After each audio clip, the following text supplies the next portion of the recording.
Hello guys, it's LazyBeast here with a dungeon guide today on the Ara-Kara City of Echoes dungeon, one of the new ones that's come with the War Within. So first of all, the dungeon entrance is in Ashgahet. You can see that here on the map. A couple of things to keep in mind as you go through this dungeon. There are some webbed areas with holes in the floor, so be careful to not fall into those, otherwise you end up like this guy. The dungeon is of course full of spiders, so remember you can use the arachnophobia option to change them into crabs if you prefer that instead. And also, when you're moving around the dungeon, be careful to avoid the eggs or the sacks that you can see there, as if you go into those, they can damage you and leave slowing webs on the floor. They're usually in the webbed areas too, so you don't want to be choking up those paths. If you do die in the dungeon, what you can do is use the little flying taxi mob near the start, up on the top of the ramp. This will give you a taxi back to near where you left off, and it does get a bit further after you've killed the second boss as well, so definitely use that to save some time if you do wipe. Okay, so let's look at the trash leading up to the first boss. So you've got the engorged crawlers. These will cast a ranged venomous spit at a random player and apply a poison debuff which can be removed. At 20% health, they will fixate a random person again and move towards them. They'll start casting toxic rupture and explode on the completion of this cast, so just stay out of their way. The jabbing flyers will apply a stacking bleed to the tank. This lasts for 12 seconds, so obviously it's stacked, so it could get pretty nasty if allowed to build too high. Some kiting might be necessary here on higher keys. Then you've got the discordant attendants, the bigger spider mobs. These are going to cast Web Bolt, which deals damage over time and slows the player, and also occasionally cast Resonant Barrage. Now this is a group AoE damage over 6 seconds, it can get pretty heavy, so DPS you can use your personals here to help out your healer. So there's actually 3 mini-bosses here that you're going to need to kill before the first boss, Ara-Kara, will spawn. First up you've got Ixin, so this guy's going to cast Web Bolt, the same as before that you saw in the trash, and also cast a Web Spray as well in a random direction. This does deal heavy damage, so make sure you step out of this, and it does also leave damaging zones on the floor, so stay away from those. The spell that you want to kick here is Horrifying Shrill. Now if this cast goes off, it's going to fear anyone nearby, and it's also going to summon a lot of small adds as well, so just make sure you kick Horrifying Shrill. Once you've killed him, the next mob you'll find is Nact, so this one also casts Web Spray, same as before, so avoid the webs on the floor. The main ability that Nact casts that you need to watch out for is Call of the Brood, so this is going to deal some AoE damage and summon small adds as well. So tanks, make sure you gather those up, and DPS, make sure you just kill those as they come. And third, you've got the last mob called Attic, so this shares the Web Spray ability, but it also deals poison damage in 2 different ways. So first of all, he's got a spell called Poison Bolt, which applies a dot to your tank, but it also sends out the occasional poison cloud at a random player, so this is going to leave a pool on the floor. Make sure you don't stand in that, especially if it gets put on top of an existing web patch, because that's going to slow you and deal the poison damage too. So once you've killed those 3, you'll see a warning on your screen that something emerges. Don't worry, it isn't Bobby Kotick. It's the first boss, Ara-Kara. So this is a relatively simple first boss with just a couple of important abilities to be mindful of. Continue to look out for the webbed areas during the fight. If you get 10 stacks of the debuff from going in those, you will get web wrap for 10 seconds and likely die. When the boss casts Gossamer Onslaught, this does group AoE, but it also adds more webbed areas to the boss room. You might want to stay loosely stacked here to make sure that the room doesn't get too messy too quickly during the fight, as the pools will last until the boss dies. Another ability is Alerting Shrill. Now this deals fairly heavy pulsing AoE damage. Then you've got Ferocious Bite. Now this is the tank mechanic here. Ara-Kara will bite the tank 3 times, and the final bite of those 3 will apply a damage taken debuff to the tank with 100% more damage taken for 12 seconds, so save defensives and bigger heals for this period of the fight. Small adds called Starved Crawlers will continue to join the fight, and whenever the boss casts Alerting Shrill, the adds are going to fixate a random player and gain a buff called Hunger. So they're going to start to deal 10% more damage, which stacks up every 3 seconds. Now these could quickly become a problem if not focused down, so ideally bring them to the boss, group them up, and nuke them down. And that's pretty much the first boss. Once Ara-Kara is dead, you can move on towards boss number 2. Now we get some different trash to face on the way to boss number 2. First of all, you've got the Bloodstained Assistants. Now these are going to cast a spell called Extraction Strike towards the tank or whoever has aggro. They are rooted while they do this, so ideally you need to move out of this ability. If it does hit you, the mob's going to get healed for the amount it hit you, and also buff the mob with a spell called Unnatural Bloodlust.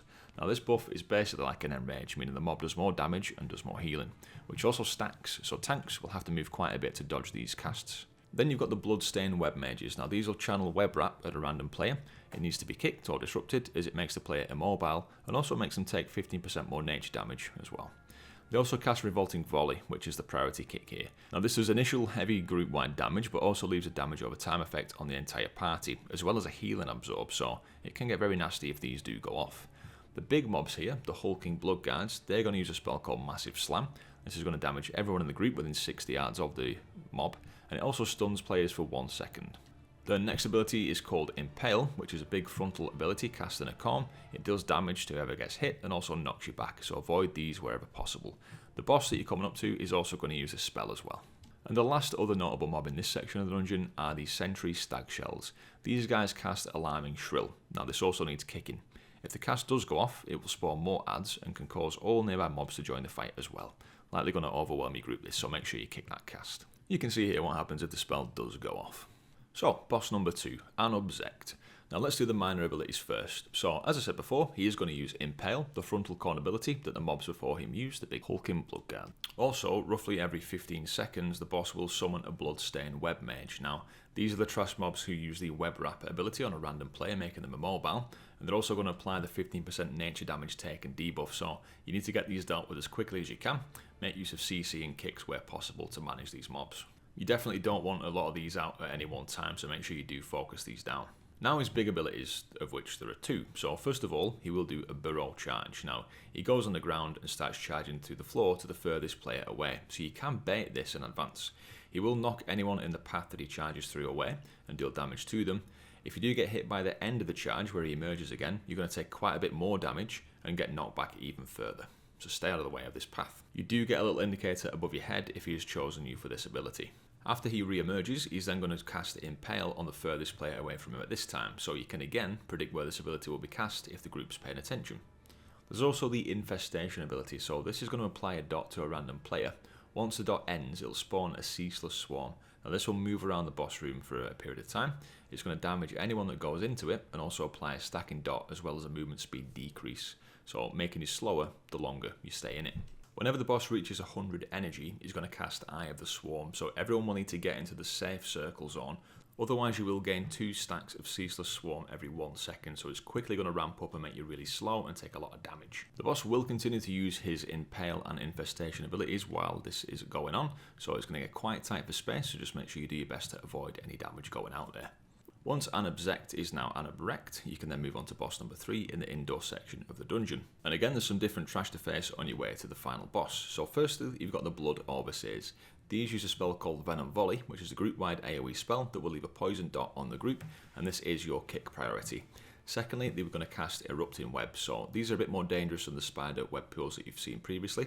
There'll be zones that go out, little swirlies, make sure you dodge those. If not, they will explode. You will be hit, take damage, and be stunned for 6 seconds, so a little bit more deadly than what we saw earlier. You've then got the Reinforced Drones. Now these simply just use Grasping Slash on players. It's going to root players and deal damage over time. And you can see there, if you get rooted and then targeted by the Erupting Webs, it's going to be a pretty deadly combo, so do be mindful of that. Third new mob type are the Winged Carriers. Now these are the smaller flying mobs. They're not too threatening, but what they do is carry pools of Grasping Blood. Now these, if you stand in them, will root you for 1 minute and deal damage over time. You can damage the pool to break the snare though. Now keep this ability in mind as this is present on the final boss fight as well.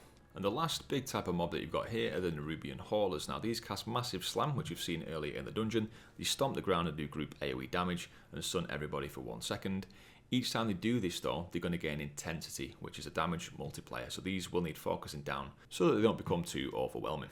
Kill all those guys and you make your way to the final boss, the Ky'veza the Harvester. So first of all, during this fight, you'll notice that these small adds, the Bloodworkers, will continuously walk into and across the fight room. And they're also carrying those Grasping Blood pools that we saw earlier. So whenever you hit them, they're going to drop the pool on the floor wherever they take their first hit. And then the mob will run away, so you don't actually need to kill that. What you want to do is make sure you get some pools dropped at a decent distance away from the boss, as you're going to need to go to a pool when the boss casts a big ability, Cosmic Singularity. Now you need to make sure there's enough pools on the floor so that each player has one to stand in, as you cannot share pools on Mythic difficulty. Now the big ability to avoid is Cosmic Singularity, so he's going to start to pull all the players in and create a spatial distortion. When the cast finishes, anyone within 10 yards is going to suffer a big amount of damage and get knocked back. If you do get hit by this spell, you're also going to get a debuff called Faded, so you do 75% less damage and take 75% more damage yourself for 12 seconds, so it's pretty crucial that you avoid being hit by this spell.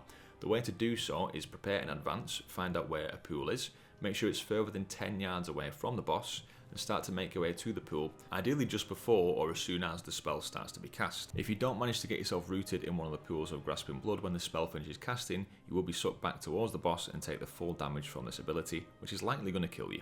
The further away you are from the boss when the spell finishes casting, the less damage you're going to take. The boss will also occasionally cast Erupting Webs, which are the webs that we saw earlier. The swirlers go out on the floor and then the webs blow up. If you get stuck in that, you're going to take damage and be stunned. There's also Venom Volley to deal with, which is an AoE ability. Each player in the group will get a damage over time ability, which is a poison, and it's also going to reduce your movement speed by 30% for 10 seconds, which is going to make it harder to get to the pools to deal with the Cosmic Singularity, so make sure you dispel or cure this if you can, ideally prioritising the player in the group with the worst mobility to help them get to a pool when it's time. Now the last ability to be concerned with is called Cultivated Poisons. Now this lasts 6 seconds, and while you have the debuff, everyone in the group will start spewing out poison in 2 directions. Do your best to aim these away from your group as the beams will deal damage, but also once a spell ends, it's going to fire a poison wave in both directions, and that deals pretty heavy damage to anyone hit.